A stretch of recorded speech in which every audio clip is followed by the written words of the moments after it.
Chers amis, nous entrons maintenant dans cette quatrième semaine de cette saison de la création.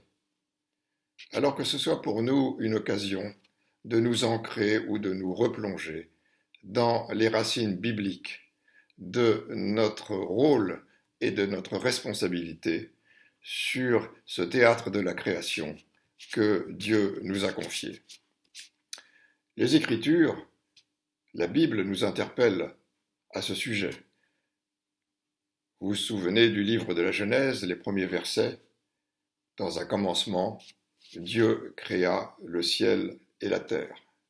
Et immédiatement, Dieu confie à l'homme une mission, celle de gérer cette création avec sagesse et avec discernement. Mais rapidement, vous le savez aussi, les choses tournent mal. Il y a la chute d'Adam et puis l'épisode dramatique du déluge. Ce qui est frappant, c'est que déjà du temps de Noé, la création et l'humanité étaient menacées à cause du comportement des hommes. Et de notre temps, les multiples crises écologiques que nous traversons nous montrent également que la création est menacée à cause du comportement des hommes, à cause de notre comportement. Ainsi, les enjeux écologiques concernent notre foi et nous ramènent à nos racines bibliques.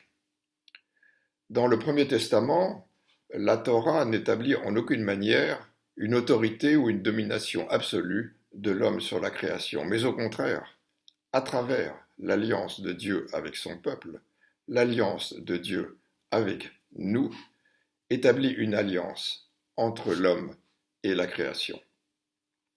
Les apôtres, Paul et Pierre, aussi nous interpellent à ce sujet.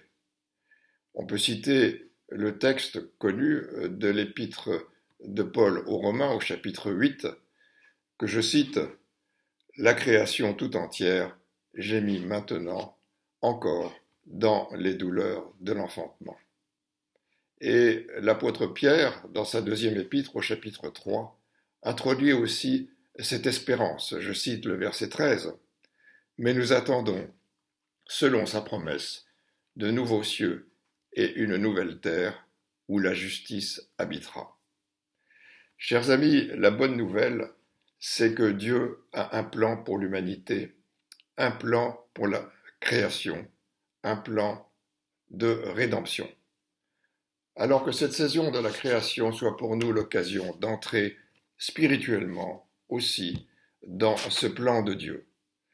Que chaque geste, chaque action en faveur de la création soit aussi pour nous une démarche spirituelle.